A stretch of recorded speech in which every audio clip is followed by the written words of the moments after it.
Masih kajian kitab Mukhtarul Ahadits.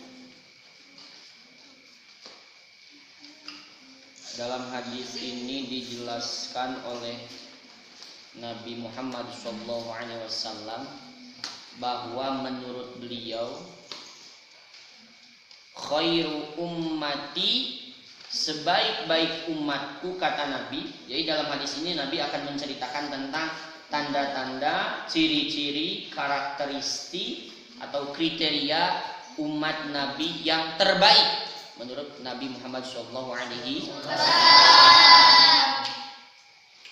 Menurut Nabi atau kata Nabi atau Nabi bersabda, khairu ummati, sebaik-baik umatku, kata Nabi. Semoga kita termasuk. Amin. Cirinya ada 3. Yang pertama, idza asa'u, ketika mereka melakukan sebuah keburukan atau melakukan sebuah kesalahan, karena namanya juga manusia, otomatis merupakan mahalul khata iwan nisyan, tempatnya salah, tempatnya lupa, gitu ya, tidak akan luput dari kesalahan. Maka umat Nabi yang terbaik itu kriteria yang pertamanya adalah ketika mereka melakukan sebuah keburukan, ketika mereka melakukan sebuah kesalahan, maka yang mereka lakukan adalah istighfaru. Mereka seketika beristighfar atau memohon ampunan kepada Allah Subhanahu wa Ta'ala. Maka bagi kita bukan berarti Nabi memperbolehkan kita berbuat buruk, katanya. Bukan berarti Nabi menginginkan kita berbuat buruk, tetapi yang Nabi maksud adalah meskipun kita memiliki keburukan atau meskipun kita melakukan sebuah keburukan, asalkan setelah itu kita segera bertaubat dengan cara beristighfar, mohon ampun pada Allah, maka Nabi akan menganggap kita sebagai khairu ummati, umatnya yang terbaik, umatnya yang terbaik. Tetapi prinsip kita, kalau bisa, meskipun manusia adalah tempatnya salah dan lupa, kalau bisa kita senantiasa mengupayakan supaya jangan sampai berbuat keburukan. Jangan sampai berbuat kesalahan. Yang selalu salah itu kan setan. Setan itu selalu salah. Meskipun setan itu tahu ini salah, ini benar, tapi dia selalu melakukan kesalahan. Gitu ya. Dia selalu ingin melakukan kesalahan karena setan itu adalah laknatullah, dan tujuannya tiada lain dan tiada bukan adalah untuk menggoda manusia supaya terjerumus ke jalan mereka, supaya bisa menemani mereka di dalam api neraka nanti di akhirat. Gitu. Karena itu setan selalu berbuat kesalahan. Karena perbuatannya adalah perbuatan kemaksiatan, yaitu menjerumuskan, menyesatkan umat manusia. Kemudian yang selalu benar itu siapa? Yang selalu benar itu malah malaikat itu selalu benar. Selalu benar itu artinya tidak pernah la ya'sunallaha, tidak pernah mereka itu berbuat maksiat atau berbuat dosa atau durhaka terhadap Allah. Jadi ini bedanya.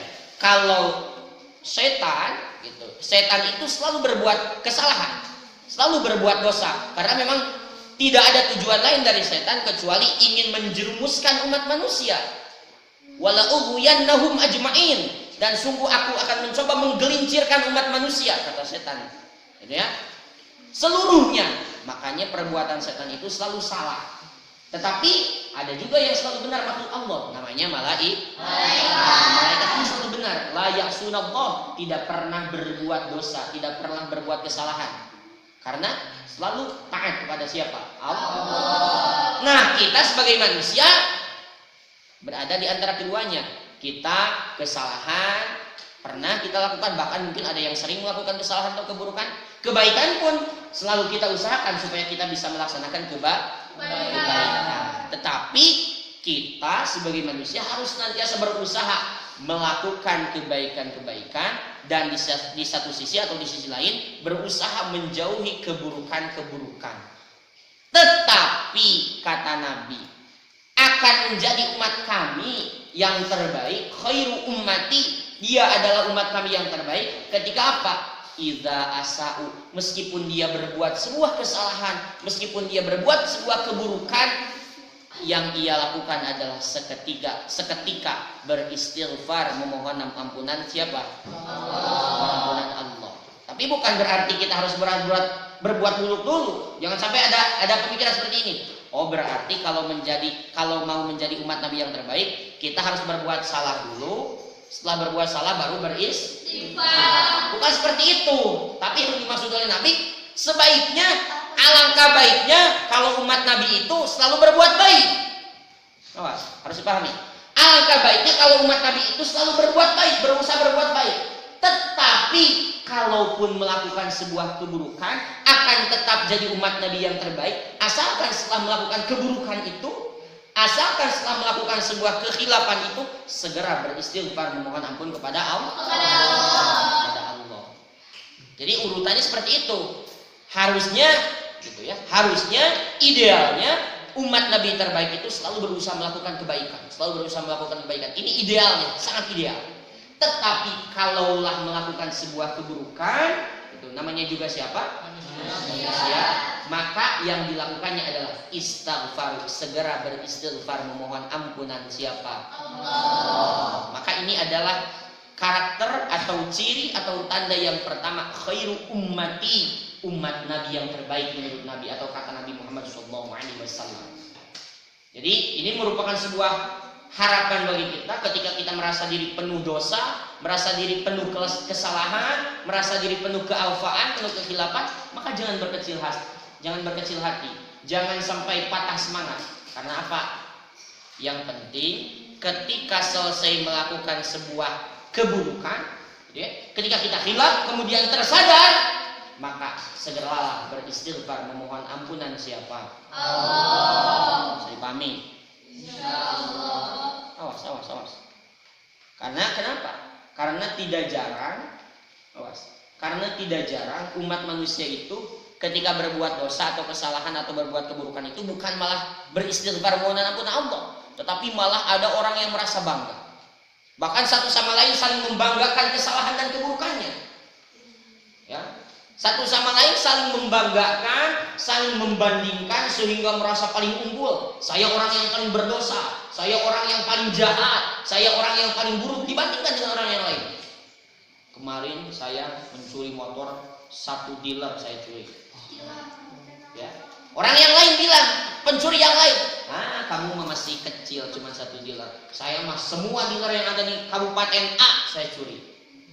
Dengan kebanggaannya, dengan kesombongannya, mereka mencoba saling membandingkan antara keburukan yang satu dengan keburukan yang lain. Padahal seharusnya ketika melakukan sebuah kesalahan seperti halnya yang tadi dicontohkan, seharusnya seketika segera meminta ampunan siapa? Allah. Ya, segera meminta ampunan Allah. Saya kemarin bunuh orang 1. Boleh tangan saya sendiri. Kamu mending 1, saya 1 RT. Ya. Nah, jadi alangkah buruknya ketika seseorang berbuat buruk, berbuat kesalahan tapi malah bangga, malah sombong, malah merasa hebat, malah merasa berprestasi ketika melakukan sebuah keburukan. Jadi ketika melakukan sebuah keburukan, kan tidak jarang orang seperti ini. Biasanya dibandingkan dengan orang yang jahat lagi. Kamu mah mending cuma nyuri mobil 1, saya mau mobil 7, 10 saya curi. Dalam 1 malam kamu berhasil rampok berapa rumah? Saya 3 rumah. 3 rumah. Saya mah 1 RT semuanya. Saya curi rumahnya. Saya curi isi rumahnya, bukan curi rumah. Isi rumahnya. Ya. Jadi kebanyakan orang itu yang seperti itu. Maka Rasul mengatakan ketika ada seseorang ketika ada seseorang yang berbuat keburukan, lalu kemudian ia sadar dan seketika itu beristighfar, bukan malah bangga dengan kesalahannya, bukan malah sombong dengan keburukannya, maka ia adalah khairu ummati, kata Nabi, adalah umat kami yang terbaik, umatku yang terbaik. Ya, jadi kalau kita misalnya sebagai seorang manusia melakukan kesalahan, misalnya apa kesalahan gitu ya, apa saja kesalahan, maka tersadar harus segera menyadari itu, dan setelah menyadari itu segeralah beristighfar memohon ampunan siapa? Allah. Bisa dipahami? Insyaallah. Tapi ada tapinya. Hanya orang-orang yang menyadari akan kesalahannya, kemudian menyesali akan perbuatan salahnya, yang akan bisa beristighfar. Tidak akan mungkin. Misalnya kita berbuat keburukan, kita berbuat kesalahan, tapi kita tidak sadar bahwa ini salah, kita tidak sadar bahwa ini sebuah dosa, kemudian kita tidak menyesal telah melakukan semua kesalahan dan perdosaan ini dan keburukan ini, maka tidak akan mungkin seseorang bisa beristighfar mohon ampunan kepada Allah Subhanahu wa taala. Ya, maka yang harus kita lakukan adalah yang pertama, berusaha senantiasa berbuat baik dan jauhi perbuatan yang buruk. Yang kedua, kalaupun kita terpleset, kalaupun kita tergelincir sehingga suatu saat kita alfa atau melakukan keburukan, melakukan sebuah kehilapan, kealfaan, maka segera sadari bahwa ini salah. Setelah menyadari ini salah, maka akan timbul rasa penyesalan. Gitu ya? Akan timbul rasa penyesalan. Setelah timbul rasa penyesalan, maka akan ada dorongan dari hati untuk ingin bertaubat atau beristighfar memohon ampunan siapa? Allah Subhanahu wa taala. Gitu. Jadi kalau tidak seperti itu, tidak akan mungkin bisa beristighfar. Wong saya tidak menyadari, wong saya tidak merasa ini salah. Buat saya ini enggak salah, buat saya ini enggak dosa, biasa aja. Ya, kan banyak orang yang melakukan dosa tapi tidak merasa berdosa. Seperti orang yang menghina orang lain gitu. Orang yang mencaci maki orang lain. Wah, si anu. Padahal itu mencaci orang lain, menghina orang lain, mengejek orang lain itu kan adalah perbuatan dosa. Tetapi dia tidak merasa ini dosa, bahkan menjadi sebuah kebanggaan, lucu. Kemudian menjadi sebuah bahan tertawaan, lucu gitu ya. Bisa tersenyum, tertawa, terbahak-bahak. Padahal dengan cara mengejek dan mempermalukan orang lain, tidak merasa dosa. Maka karena dia tidak menyadari ini dosa, tidak akan ada penyesalan, akan selalu seperti itu. Dan ketika tidak ada penyesalan, maka jangan harap akan ada pertaubatan dari dirinya. Bisa dipahami? Jadi sengaja ya disampaikan dalam bahasa Indonesia karena supaya bisa dipahami oleh semua orang yang melihat video ini.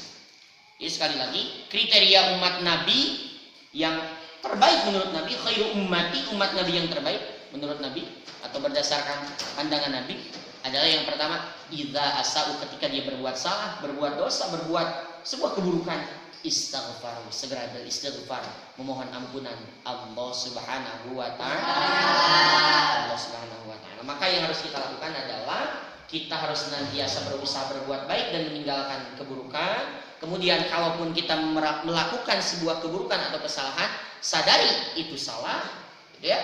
Setelah kita menyadari itu salah, maka akan timbul penyesalan atas kesalahan tersebut. Dan ketika sudah timbul penyesalan, akan ada motivasi atau dorongan dari jiwa kita untuk mau bertaubat atau beristighfar memohon ampunan siapa? Allah. Memohon ampunan Allah Subhanahu wa taala. Jadi itu harus dibiasakan. Ya. Maka kita sebagai umat manusia yang memang tidak akan luput dari kesalahan harus berusaha semaksimal mungkin. Harus berusaha semaksimal mungkin untuk menghindari keburukan, untuk menghindari dosa, untuk menghindari kesalahan. Dan kalaupun harus terjerumus pada suatu kesalahan atau dosa, maka yang harus dilakukan adalah segera beristighfar, memohon ampunan Allah Subhanahu wa taala. Jadi jangan berkecil hati. Saya mah dosanya banyak. Saya mah dosanya sudah setinggi gunung, seluas lautan, sedalam samudra, selebar langit misalnya, atau sudah tidak terhingga lagi. Gitu ya. Dosanya saya mah sudah banyak, maka jangan berkecil hati. Ketika kita berbuat dosa, jangan berkecil hati. Ketika kita banyak dosa, maka segeralah beristighfar mohon ampunan Allah Subhanahu wa taala. Insyaallah Allah akan mengampuni. Allah itu Al-Ghaffar. Allah itu zat yang sering mengampuni dosa umat manusia. Jadi maksudnya gini, kita berbuat dosa, kita bertaubat, berbuat dosa, bertaubat. Allah akan senantiasa mengampuni kita. Gitu ya? Karena Allah Al-Ghaffar, Allah itu adalah zat atau Tuhan kita yang senantiasa sering menerima taubat seorang hamba, sering mengampuni kesalahan seorang hamba. Bukan hanya satu kali, beda dengan manusia. Satu kali berbuat salah, mohon maaf ya dimaafkan. 2 kali mohon maaf ya dimaafkan. 3 kali mohon maaf ya, caduh teuing aing kudu ngahampura. Kalau orang sudah bilang kayak gitu, saya tidak akan memaafkan kamu lagi. Ya, tidak ada kesempatan ketiga bagimu. Ya, kan kedua nama geus tadi. Gitu ya. Beda dengan manusia. Allah itu kita sering berbuat dosa, lalu kemudian kita menyesal.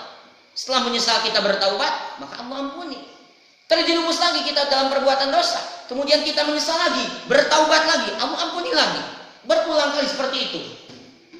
Berulang kali, berulang-ulang, dosa lagi, menyesal lagi, taubat lagi, Allah ampuni lagi. Dosa lagi, menyesal lagi, taubat lagi dengan beristighfar terhadap Allah, Allah ampuni lagi. Allah itu tidak akan bosan mengampuni pertaubatan atau mengampuni dosa-dosa hamba-Nya. Tidak akan bosan menerima pertaubatan hambanya. Awas. Ini beda halnya dengan manusia. Makanya sering ada orang yang bilang, masa sih gak mau maafin, Allah aja maha pemaaf. Kan gitu kan. Padahal justru itu yang membedakan antara Allah dengan manusia. Allah itu maha pemaaf. Sesering apapun hambanya berbuat dosa, kalau ia menyesal kemudian ia bertaubat, berbuat dosa ia menyesal kemudian ia bertaubat, sesering apapun asalkan bertaubat dengan sungguh-sungguh, maka akan Allah ampuni. Beda halnya dengan manusia. Satu kali kesalahan, oke, diampuni, dimaafkan. 2 kali, maafkan. 3 kali, nah ini sudah mulai. Oke, saya maafkan, tapi saya tidak akan percaya lagi sama kamu. Ya. 1 kali, misalnya ini dalam hubungan suami istri, ya, bukan pacaran, karena pacaran tidak ada dalam Islam. Dalam hubungan suami istri, misalnya, nauzubillah min dzalik, ya. Misalnya karena suaminya bandel, suaminya 1 kali selingkuh misalnya. Nah, kata istrinya, minta maaf suaminya terhadap istri, oke, dimaafkan, saya maafkan kesalahan kamu. 2 kali, oke, saya maafkan. 3 kali, saya maafkan, tapi maaf mungkin kisah rumah tangga kita harus berakhir sampai di sini. Gitu ya. Nah, berarti itu menandakan bahwasanya manusia itu tidak bisa memaafkan seperti halnya atau tidak bisa mengampuni seperti halnya Allah Subhanahu wa Ta'ala. Allah Subhanahu wa Ta'ala paling bisa bertahan 1 kali, 2 kali. Bahkan ada yang 1 kali, oke, memaafkan. Kedua kalinya tidak. Bahkan ada yang 1 kali saja berbuat kesalahan kepada dia, tidak dimaafkan. Misalnya saya berbuat salah, ya. Salah, misalnya apa? Salah misalnya menghina seseorang. Ada orang yang saya pokoknya tidak mau memaafkan. Sampai saya dikubur pun saya tidak akan memaafkan. Ada yang seperti itu. Ada yang lebih longgar lagi. 1 kali dimaafkan, kedua kali mohon maaf, saya tidak akan memaafkan kedua kalinya. Ada yang ketiga kali, 1 kali, 2 kali dimaafkan, tapi ketiga kalinya mohon maaf, saya tidak akan jatuh ke lubang yang sama untuk ketiga kalinya. Gitu ya, maksudnya tidak memaafkan. Begitu kan? Tapi ada juga manusia yang pemaaf. Disakiti maafkan, disakiti memaafkan, disakiti memaafkan. Pokoknya dia itu terlatih untuk disakiti. Jadi terlatih untuk disakiti dan terlatih juga untuk memaafkan. Itu bagus. Ya, tanpa ada dendam. Seperti kalau di sini wajah-wajah Sylvia itu sering memaafkan karena sering disakiti. Ya Sylvia nya gitunya. Laras tuh. Ya. Awas, jadi itu yang pertama ya. Jadi umat Rasul yang terbaik, khairu ummati, umatku yang terbaik kata Rasul adalah umatku atau mereka yang idza asau ketika berbuat kesalahan istighfaru, memohon ampunan kepada Allah Subhanahu wa taala. Ampunan kepada Allah Subhanahu wa taala. Ini pula yang harus kita lakukan. Jangan menunggu tua. Biasanya gini, nanti saja taubat itu kalau udah bau tanah. Nanti saja taubat itu kalau udah lansia, kalau udah manula. Nah, jangan seperti itu. Karena siapa yang bisa menjamin umur kita akan sampai pada usia lansia? Siapa yang bisa menjamin umur kita akan sampai pada manula? Kan bisa jadi besok lusa juga kita sudah selesai umur kita di dunia ini. Makanya jangan menunggu nanti. Berbuat kesalahan, sadari itu salah, kemudian akan menyesal, gitu ya. Setelah menyadari akan timbul penyesalan, dan setelah timbul penyesalan bertaubat kepada Allah, beristighfar. Silakan proses memohon ampunan itu banyak, gitu ya. Bisa beristighfar, astagfirullahaladzim. Selain itu bisa melaksanakan lebih dalam lagi, melaksanakan sholat taubat. Itu yang lebih baik lagi. Jadi bukan hanya sekedar astagfirullahaladzim, ya Allah abdi telepat hapunten Gusti, mohon maaf saya salah ya Allah. Ada yang lebih luar biasa lagi yang tadi sajabana, kalau orang Sunda bilang Selain kita melaksanakan pertaubatan dengan beristighfar atau mengucap istighfar, kita juga melaksanakan sholat taubat. Itu yang lebih baik lagi. Tapi paling tidak, ya setidaknya beristighfar. Astagfirullahaladzim. Apalagi kalau dosanya berhubungan dengan sesama manusia. Maka selain kita harus beristighfar mohon ampunan kepada Allah, kita juga harus meminta maaf terhadap manusia yang kita dosai. Misalnya kita menghina seseorang, maka selain kita mohon ampun kepada Allah, ya Allah ampuni dosa saya karena saya telah berani-berani mengejek orang lain, menghina orang lain, menjelek-jelekan orang lain, padahal itu adalah hamba-Mu ciptaanmu. Tapi saya berani menjelek-jelekannya, berarti saya juga menjelek-jelekan ciptaanmu. Nah selain itu kita juga harus meminta maaf terhadap orang yang kita sakiti. Teh, a, mang, bi, ke, ne, wa, om atau apa saja panggilannya, ya. Hah? Oh tante, mohon maaf ya saya kemarin kalepasan juri ngehina. Masuk aing gitu. Jadi orang Sunda itu paling suka menyalahkan yang lain. Duh saya sakit punggung, kenapa? Salah bantal. Gue yang salah dia, posisi tidurnya tidak benar, kan salah bantal. Dari kalepasan juri, jadi juri kan salahnya. Ya pokoknya jadi kalau dosanya berhubungan dengan sama manusia, selain kita harus meminta ampun kepada Allah, kita juga harus meminta maaf terhadap manusia yang kita dosai, yang kita sakiti, yang kita zolimi. Soal siun teu dihampura, saya takut dia tidak memaafkan, itu bukan urusan kita. Yang penting kita telah dengan sungguh-sungguh meminta maaf terhadap dia. Jadi jangan jangan sibuk memikirkan sieun teu dihampura, era sieun kalah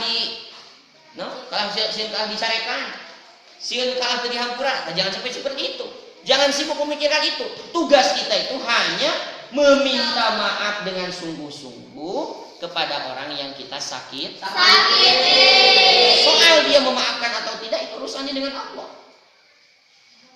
Ya? Soal dia memaafkan atau tidak itu urusan dia dengan Allah. Yang penting kita telah meminta maaf terhadap orang tersebut atas dosa yang telah kita lakukan. Hartos.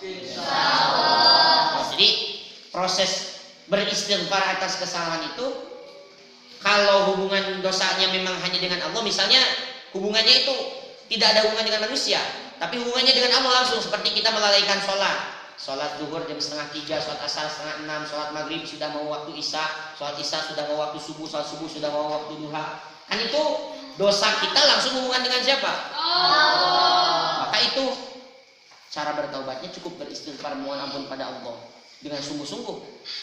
Tetapi kalau hubungannya ada hubungan dengan sesama manusia, misalnya kita menghina, menyakiti, menzolimi orang lain, maka selain kita harus beristighfar mohon ampun pada Allah, kita juga harus meminta maaf terhadap orang yang kita sakiti.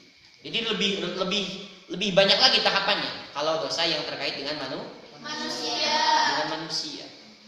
Adapun dimaafkan atau tidak ketika kita meminta maaf terhadap orang tersebut, itu urusannya dia dengan Allah. Yang penting kita telah meminta maaf. Ya. Terus dia bilang, tiada maaf bagimu. Kan suka ada yang bilang begitu, tiada maaf bagimu. Nah, kita jangan berkecil hati. Yang penting kita sudah meminta maaf. Lalu bagaimana kalau orang lain yang mempunyai kesalahan terhadap kita? Maka kita harus mau memaafkan. Harus mau memaafkannya. Harus mau memaafkannya. Perbuatan memaafkan itu adalah perbuatan yang sangat mulia. Dan perbuatan memaafkan itu adalah salah satu tanda orang-orang yang bertakwa. Ya. Jadi surga itu uiddat lil muttaqin. Surga itu Allah sediakan untuk orang-orang yang bertakwa. Dan salah satu tanda orang yang bertakwa itu adalah wal 'afina 'anin nas, adalah mereka yang mau untuk memaafkan, untuk saling memaafkan satu sama lain. Ini adalah ciri orang yang bertakwa yang tempat kembalinya Allah pastikan adalah surga. Jadi kalau yang tadi gambarannya yang pertama, kita berbuat dosa, hubungan dengan sama manusia, kita harus meminta maaf. Apakah dimaafkan atau tidak itu terserah dia dengan Allah. Tetapi gambaran yang kedua adalah orang lain yang berbuat dosa atau berbuat kesalahan kepada siapa? Kepada kita. Maka ketika orang lain yang berbuat kesalahan atau dosa itu meminta maaf, maka kita mau tidak mau, suka tidak suka harus berupaya untuk bisa memaafkannya. Kenapa harus memaafkan? Karena perbuatan memaafkan itu adalah perbuatan yang mulia, karena itu adalah tanda atau ciri orang yang bertakwa. Wal afina anin nas, yang mau memaafkan, saling memaafkan sama manusia. Yang tempat kembalinya adalah jannah atau surga yang uiddat lil muttaqin, yang Allah sediakan bagi orang-orang yang bertakwa. Hartos. Insyaallah. Bahkan jangan nunggu dipinta dulu. Jangan nunggu dipinta. Kan pasti loba we jangan usaha ka urang dengan. Aya we jelema anu ngabogaan kesalahan, ngabogaan dosa ka urang teh. Maka untuk memaafkannya jangan dulu dipinta. Pokona mah ku abi mah moal dihampura samemeh si eta menta hampura mah. Kan sok aya gitu. Nah, jangan seperti itu. Kita justru saya mah mau dia minta maaf, mau enggak minta maaf, yang pasti saya sudah memaafkan. Nah, harus punya hati seperti itu. Ya, Depira ya, Kartos Depira. Kartos. Tong nunutan Depira. Itu lain apa?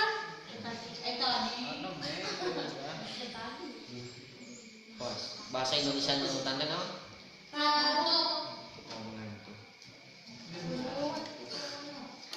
Jadi kita harus punya hati seperti itu. Saya tuh meskipun dia mau minta maaf, dia tidak minta maaf, yang pasti saya sudah terlebih dahulu memaaf. Kudu buka hati kaos itu orang. Supaya jadi jalma anu takwa, anu tempat pangbalikanana insyaallah kana surga. Hayang kana surga li? Jadilah seorang yang pemaaf. Jadi sekali lagi, tanda umat Nabi yang terbaik yang pertama adalah idza asa ustaghfaru. Ketika mereka berbuat dosa, kesalahan atau keburukan, maka ketika dia menyadari kesalahannya, menyesali akan perbuatan dosanya, lalu kemudian beristighfar, mohon ampun kepada Allah Subhanahu. Kalau hubungan dosanya ada hubungan dengan sama manusia, maka dia pun meminta maaf terhadap manusia yang disakitinya. Itu yang pertama. Kemudian yang kedua adalah wa idza ahsanu. Tanda atau ciri umat Nabi yang terbaik itu adalah wa idza ahsanu, ketika ia melakukan sebuah kebaikan. Karena kita juga selain suka berbuat buruk gitu ya, atau pernah berbuat buruk, pasti juga sering berbuat baik. Nah, umat Nabi itu idza ahsanu, ketika dia melakukan sebuah kebaikan, ketika ia berbuat baik, maka yang dilakukannya adalah apa? Istabsyaru. Bukan yang dilakukan, tapi yang dirasakannya apa? Istabsyaru. Dia merasa bahagia. Jadi ketika melakukan kebaikan, umat Nabi yang terbaik itu hatinya merasa bahagia, riang gembira, bersukacita. Gitu ya. Melakukan kebaikan apa? Apa saja. Kebaikan yang hubungannya dengan Allah, melakukan selesai melaksanakan sholat fardu merasa bahagia, alhamdulillah sudah selesai melaksanakan sholat fardu. Selesai melaksanakan puasa Ramadan meskipun baru tanggal berapa? 15, alhamdulillah sudah setengah perjalanan. Jadi merasa bahagia, bukan merasa beban. Melakukan kebaikan itu bukan merasa beban. Baru aja kemarin udah bulan puasa lagi. Nah, karena kemarin geus Ramadan deui, kudu puasa deui urang teh. Kakarage bieu adzan teh. Isya deui kudu tarawih atuh urang teh. Jadi ketika melakukan keburukan, ketika melakukan kebaikan, dia bukan merasa bahagia, malah merasa terbebani, malah merasa keberatan. Berarti ini bukan umat Nabi yang terbaik. Jadi kalau kita melakukan sebuah keburukan, akan melakukan, sedang melakukan, atau setelah melakukan, nah, maka cek perasaan kita. Senangkah, gembirakah, bahagiakah, atau terbebanikah, merasa keberatankah, merasa apa ya? Merasa benci, sebal dengan keadaan ini, sebal, kehel, kesel, ngedumel, mengeluh dengan keadaan itu. Itu ya, kecewa dengan keadaan itu. Jadi kita cek. Waktunya mengaji. Ngaji deui karena bieu urang teh. Ayeuna waktosna berjamaah kakaragi bieu geus berjamaah deui. Insyaallah hari esok adalah hari pertama kita melaksanakan ibadah puasa di bulan Ramadan. Kakaragi kamari lebaran teh kudu geus puasa deui atuh isuk teh moal bisa ngarujak pabeurang. Ya. Jadi itu berarti bukan umat Nabi yang terbaik, karena ketika melakukan kebaikan dia bukan merasa bahagia, tapi malah merasa terbebani, malah merasa keberatan, malah merasa enggan untuk melakukan kebaikan. Aduh, lamun bulan puasa teh lain naon hoream tarawehna, matak nyeri tuur rencod-rencodan. Lamun bulan puasa teh lain naon hoream sahurna, kudu budang tengah peuting jam 3, kudu dahar jabal lungu jaban naon. Padahal itu kan sebuah kebaikan, tetapi dia malah merasa keberatan. Nah, kita tidak boleh seperti itu. Tadi juga dikatakan sebelum, sedang, setelah melakukan kebaikan, maka hati kita harus merasa bahagia. Bahkan jam 10 pagi, aduh, sudah rindu waktu zuhur nih, mau sempat sholat. Soal itu tar, anu kangen kada waktu sholat, kangen makana eta, aduh, kangen ka imah, kangen maka saha, kangen ka seseorang anu teu inget-inget acan ka urang. Ya, merindukan seorang yang tak merindukan. Awas, ari kana waktu sholat jarang kangen. Urang mah kangen kana bulan Ramadan, wah hebat kangen kana bulan Ramadan. Kangen naonna? Kangen ngabuburitna, lain kangen ibadahna. Salah. Aya kangen ngabuburitna.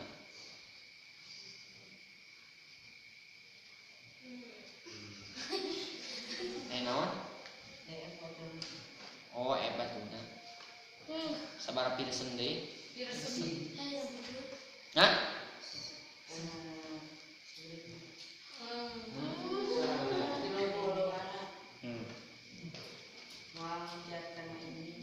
Mau lihat apa? Hah? Mau lihat wika ini? Ya mau ada video wika ini. Oh, baik. Jadi seperti tadi ya, umat Nabi yang terbaik menurut Nabi itu adalah ketika dia melaksanakan sebuah kebaikan, maka ia akan merasa bahagia. Sebelum, ketika sedang, atau setelah melaksanakan kebaikan dia merasa bahagia. Aduh, sholat, alhamdulillah saya mah bahagia bisa sholat tarawih. Alhamdulillah saya mah bahagia bisa terus membaca Al-Quran. Alhamdulillah saya mah bahagia bisa mengaji di pesantren. Alhamdulillah saya bahagia bisa berbuat baik ini, bisa membantu ibu, bisa membantu ayah. Bukan saya mau pulang ke rumah itu harus membantu ini, bantu itu dan sebagainya. Capek, kakarage bari terus ditah rumah wadah, terus ditah sasapu, ditah. Padahal itu kebaikan, tetapi merasa terbebani. Berarti kita belum menjadi umat Nabi yang terbaik. Karena untuk melakukan sebuah kebaikan kita masih merasa keberatan, masih merasa terbebani, masih merasa enggan untuk melakukan sebuah kebaikan. Padahal umat Nabi yang terbaik adalah ia yang ketika sebelum, ketika sedang, dan ketika setelah melaksanakan kebaikan dia akan merasa bahagia. Kantos? Insyaallah. Ya, membahagiakan orang lain itu sebuah kebaikan. Kemudian kita bahagia, gitu ya. Kan biasa kebahagiaan yang paling sempurna itu adalah ketika kita melihat bahagia, melihat orang lain bahagia. Padahal ini kayak gitu, ya. Tapi itu baik untuk dilakukan. Baik, yang ketiga adalah ciri atau tanda umat Nabi yang terbaik adalah idza safaru, ketika sedang berada dalam sebuah perjalanan. Perjalanan ini yang dimaksud adalah perjalanan marhalatain, perjalanan yang membolehkan seseorang untuk menjama, mengqashar sholat, atau dalam puasa yang membolehkan seseorang untuk membatalkan puasanya. Jadi perjalanan yang dimaksud ini bukan perjalanan Cipicung Maleer, ya, bukan perjalanan jarak dekat, tapi perjalanan marhalatain, perjalanan jauh. Kalau orang Sunda bilang 2 pamondokan, jaraknya mungkin sekitar 90 km. Jadi kalau kita mau mengukur dari Tasik ke Bandung lah sekitar seperti itu. Nah, dan perjalanan itu adalah perjalanan yang membolehkan kita, ya berdasarkan aturan ilmu fiqih, membolehkan kita kalau sholat, membolehkan kita untuk mengqashar dan menjamak sholat. Kalau puasa membolehkan kita untuk membatalkan apa? Puasa. Membatalkan puasa. Awas. Jadi ini, ketika seseorang melaksanakan perjalanan, yang perjalanannya itu adalah marhalatain, yang membolehkan untuk qashar jamaah sholat dan membolehkan untuk buka puasa, kemudian qasharu wa aftaru, dia melaksanakan itu. Jadi gini, dia itu melaksanakan sebuah perjalanan ke Bandung misalnya. Berarti kan itu boleh apa? Sholat di jamaah dan di qashar. Kemudian bulan Ramadan, berarti dia juga boleh untuk apa? Membatalkan puasa. Lalu kemudian dia melakukan itu, sholatnya di jamaah, di qashar, puasanya dibatalkan. Maka ini adalah umat Nabi yang terbaik. Jadi tidak memaksakan diri. Mentang-mentang saya mah hamba Allah yang taat. Orang lain dia qashar di jamaah, dia sholat tetap 4 rakaat, tidak di jamaah, tidak di qashar. Sholat zuhur 4 rakaat, sholat asar 4 rakaat, sholat isya 4 rakaat, tidak di qashar. Padahal dia boleh loh mengqashar sholat karena sedang ada dalam perjalanan. Nah, yang Nabi katakan sebagai umat yang terbaik itu justru orang yang mau seperti itu. Nabi, agama Islam itu memperbolehkan dia untuk mengqashar sholat, menjamak sholat. Dia melaksanakan itu. Agama Islam itu memperbolehkan dia untuk apa? Membatalkan puasa karena sedang ada dalam perjalanan, ia membatalkan puasanya. Justru itu yang akan menjadi umat Nabi yang terbaik. Gitu. Kalau kita kan, nggak puasa ya dia sholatnya cuma 2 rakaat padahal sholat zuhur. Itu karena orang awam yang melihatnya. Justru kalau menurut pandangan Nabi, justru orang yang memanfaatkan dibolehkannya qashar jamaah sholat justru itu khairul ummati. Orang yang berbuka puasa ketika ada dalam perjalanan yang memperbolehkannya untuk berbuka puasa itu adalah khairul ummati, umat Nabi yang terbaik. Karena dalam fiqih itu ada yang disebut dengan azimah, atau azimah itu aturan awal. Aturan awal ini seperti ini. Sholat zuhur berapa rakaat? 4. Sholat asar? 4. Sholat maghrib juga, sholat isya juga? 4. Itu disebutnya azimah. Dan harus dilakukan zuhur pada waktu zuhur, asar pada waktu asar, maghrib pada waktu maghrib, isya pada waktu isya. Itu azimah, aturan awal, aturan dasar. Tetapi ada yang dinamakan dengan rukhsah dalam ilmu fikih. Rukhsah itu adalah keringanan. Keringanan ini terjadi apabila apa? Salah satunya terjadi seperti kita sedang ada dalam perjalanan. Jadi Allah memberikan kita keringanan karena kamu sedang sibuk dalam perjalanan, rusuh dan lain sebagainya. Maka tina naon nu tadina salat lohor 4 rakaat sok qashar jadi sabaraha? 2. Anu tadina waktu lohor kudu dina waktu lohor, salat lohor kudu dina waktu lohor, salat asar kudu dina waktu asar. Ayeuna mah tina naon sok salat asar ka lohorkeun jamak takdim namanya. Ayeuna mah tina naon salat lohor ka asarkeun jamak takhir namanya. Nah, itu disebut dengan rukhsah atau keringanan. Nah, umat Nabi yang terbaik ini adalah, kalau mau kita ambil singkatnya adalah umat Nabi yang ketika dia mendapatkan rukhsah, dia mengambilnya. Dia itu diperbolehkan loh qashar sholat, jamaah sholat, diperbolehkan loh buka puasa, lalu dia mengambilnya, melakukannya. Maka itu adalah khair ummati, kata Nabi. Jadi Nabi ini karena saking mencintai kita, Nabi itu tidak membebankan. Kalau kamu sedang dalam perjalanan mungkin karena rusuh, kalau orang Sunda bilang buru-buru, tina naon lah sholat lohor 2 rakaat ge di qashar. Tina naon lah sholat lohor waktu asar ge di jamak takhir. Tina naon lah buka puasa ge keur aya di perjalanan mah. Yang penting nanti di bulan yang lain harus diqadha. Bisa dipahami? Bisa. Oh, ngerti teu? Bisa. Kan biasa kalian suka study tour gitu ya, atau ziarah ke Wali Songo, atau study tour ke mana? Study tour ke Jakarta, ke Lubang Buaya dan sebagainya. Pernah? Pernah. Gitu ya. Nah, kan itu perjalanan jauh. Maka silahkan di situ ambil rukhsah, ambil keringanan. Silahkan qashar sholat, silahkan juga dijamak. Kalau sedang puasa, misalnya di bulan Ramadan melakukan bepergiannya, silahkan membatalkan puasa. Itu adalah rukhsah, sangat baik kalau kita ambil. Itu hukumnya diperbolehkan.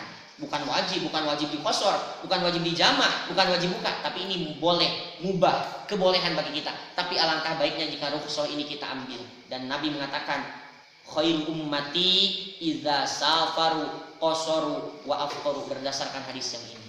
Bisa dipahami? Insyaallah. Jadi ada 3 kriteria atau tanda-tanda umat Nabi yang terbaik menurut Nabi. Khair ummati, umat kami yang terbaik ada 3. Sebaik-baik umatku ada 3 cirinya. Yang pertama, idza asa ustaghfaru, ketika berbuat salah atau keburukan dia senantiasa beristighfar. Yang kedua, idza ahsanu, ketika berbuat baik istabsyaru, ia merasa bergembira atau berbahagia. Yang ketiga, idza safaru, ketika ia sedang ada dalam perjalanan yang memungkinkan atau membuatnya boleh untuk mengkosor sholat, menjama sholat, membatalkan puasa, maka ia kosoru wa aftaru, dia mengambil rukhsah tersebut. Itu adalah umat Nabi yang khair ummati, yang terbaik menurut Nabi. Kahartos. Insyaallah. Baca bareng. Bismillah.